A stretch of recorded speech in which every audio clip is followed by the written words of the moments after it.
बिस्मिल्लाहिर्रहमानिर्रहीम। दोस्तों, आज के इस लेक्चर में हम लोग जो टॉपिक स्टार्ट करने जा रहे हैं वो जैसा कि आप स्क्रीन पे देख रहे हैं कि वो है management and approaches of management. तो इस लेक्चर में हम लोग ये पढ़ेंगे कि मैनेजमेंट क्या होती है और मैनेजमेंट की अप्रोचेज़ क्या होती हैं, मैनेजमेंट में कौन से अप्रोचेज़ इस्तेमाल होती हैं। तो फर्स्ट ऑफ ऑल आइए हम देखते हैं कि मैनेजमेंट क्या होती है। मैनेजमेंट क्या है? To create and maintain an environment where individuals can work together trying to achieve their objectives. To create and maintain an environment, एक ऐसी जगह मेंटेन करना, एक ऐसी environment बनाना जहाँ पे इंडिविजुअल्स मिलकर किसी भी टारगेट को, किसी भी ऑब्जेक्टिव को हासिल करने के लिए मिल के कोशिश कर सकें। उस माहौल को, उस उस इन्वायरमेंट को क्रिएट करना, उसको मेंटेन करना क्या कहलाता है? मैनेजमेंट। तो उसके बाद है मैंने अप्रोचेज़ ऑफ मैनेजमेंट के मैनेजमेंट में अप्रोचेज़ कौन कौन सी इस्तेमाल होती हैं। सबसे पहले जो हमारे पास अप्रोच आती है वो है फंक्शन अप्रोच। उसके बाद सेकंड वन है रूल्स अप्रोच, थर्ड वन है स्किल्स अप्रोच। तो हम लोग अब इसको देखते हैं कि फंक्शंस अप्रोच क्या होती है, इसके आगे सब कैटेगरीज क्या कौन सी होती हैं। तो फंक्शंस अप्रोच में जो हेड आते हैं वो सबसे पहले है प्लानिंग, उसके बाद दूसरा ऑप्शन है ऑर्गेनाइजिंग, थर्ड है लीडिंग और फोर्थ वन है as a controlling. Second approach जो हमारे पास थी रूल्स अप्रोच थी। ये रूल्स अप्रोच क्या होती है? Set of activities performed by individuals, कि इंडिविजुअल्स जो भी काम करते हैं वो क्या कहलाती है?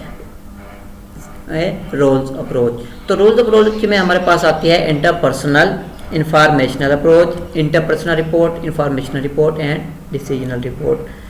तो सबसे पहला ऑप्शन है इंटरपर्सनल अप्रोच। क्या होती है इंटरपर्सनल? क्या होती है?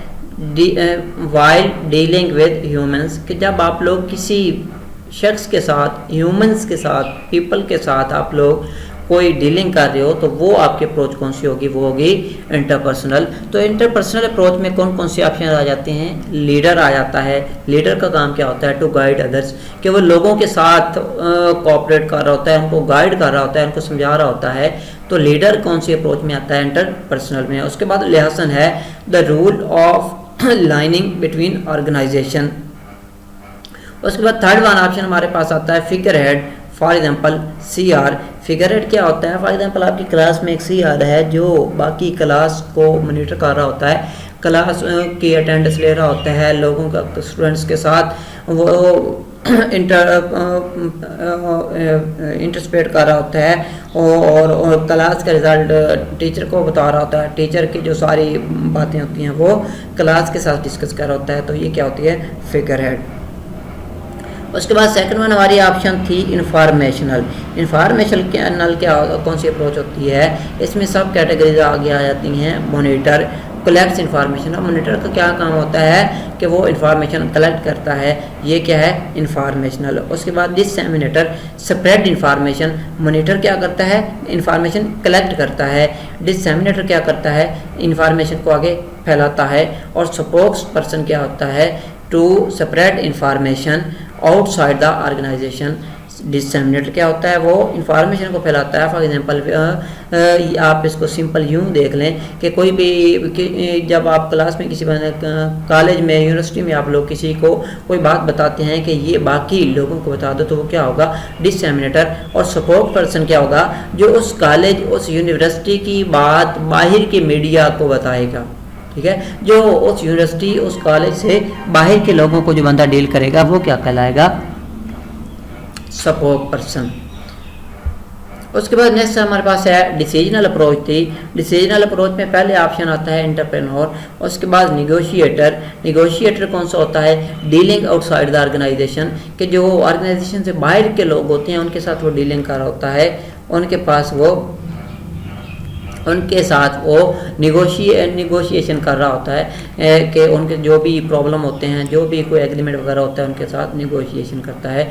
उसके बाद नेक्स्ट ऑप्शन हमारे पास डिस्टर्बेंस हैंडलर, कन्फ्लिक्ट रिजॉल्व, ये डिस्टर्बेंस हैंडलर क्या होता है कि जब कभी भी फॉर एग्जांपल मैनेजमेंट और एम्प्लॉयज़ के बीच में कोई कन्फ्लिक्ट आ जाता है, कोई भी प्रॉब्लम आ जाता है, तो जो शख्स उसको हैंडल करता है वो क्या होगा, डिस्टर्बेंस हैंडलर। और ये डिस्टर्बेंस हैंडलर कौन सी अप्रोच होती है, डिसीजनल अप्रोच।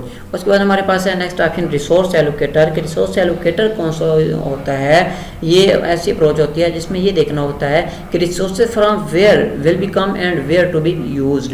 कि इस किसी भी ऑर्गेनाइजेशन के लिए जो रिसोर्स एलोकेटर का काम कर रहा होता है, उसका काम क्या होता है कि ये सारे रिसोर्सेज कहाँ से आएंगे, पैसा कहाँ से आएगा, उसको आगे कहाँ पे इस्तेमाल किया जाएगा। उसके बाद हमारे पास थर्ड मेन कैटेगरी थी स्किल्स अप्रोच। स्किल्स अप्रोच कौन सी होती है कि observable, demonstrable and measurable characteristics are called skills.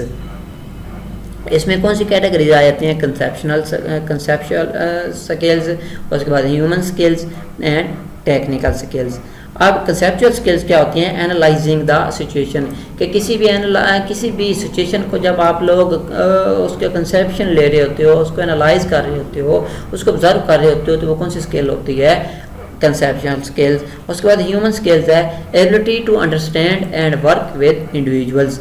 कि आप लोग दूसरों के साथ ability to understand and work with individuals, कि आप लोग किसी चीज़ को कितनी जल्दी पिक कर जाते हो, कितनी जल्दी समझ जाते हो, और लोगों के साथ आप कितने अच्छे तरीके से काम कर सकते हो, वो क्या होती है, ह्यूमन स्किल्स। और थर्ड वन क्या है, technical skills, subject to specific knowledge और एरिया स्पेसिफिक नॉलेज। कि आप अगर किसी मखसूस चीज़ के बारे में, किसी स्पेसिफिक चीज़ के बारे में अगर आपको कोई नॉलेज है, तो वो आपकी कौन सी स्किल है, वो टेक्निकल स्किल है। आप लोग को मेरी ये वीडियो पसंद आई, या आप लोगों को अगर ये लेक्चर पसंद आया, तो फिर आप लोगों से ये रिक्वेस्ट है कि मेरे चैनल को सब्सक्राइब ज़रूर करें। और साथ में आप लोगों से ये रिक्वेस्ट है कि अगर आप लोग और इसी टाइप के लेक्चर्स को देखना चाहते हैं, सुनना चाहते हैं, तो फिर आप लोगों के सामने मेरा चैनल है टैलेंट ऑफ अब्बास। इस चैनल को ओपन कीजिए यूट्यूब पे और मज़ीद वीडियोस देखिए। तब तक मिलते हैं नेक्स्ट वीडियो में। अपना ख्याल रखिएगा। अल्लाह हाफिज़।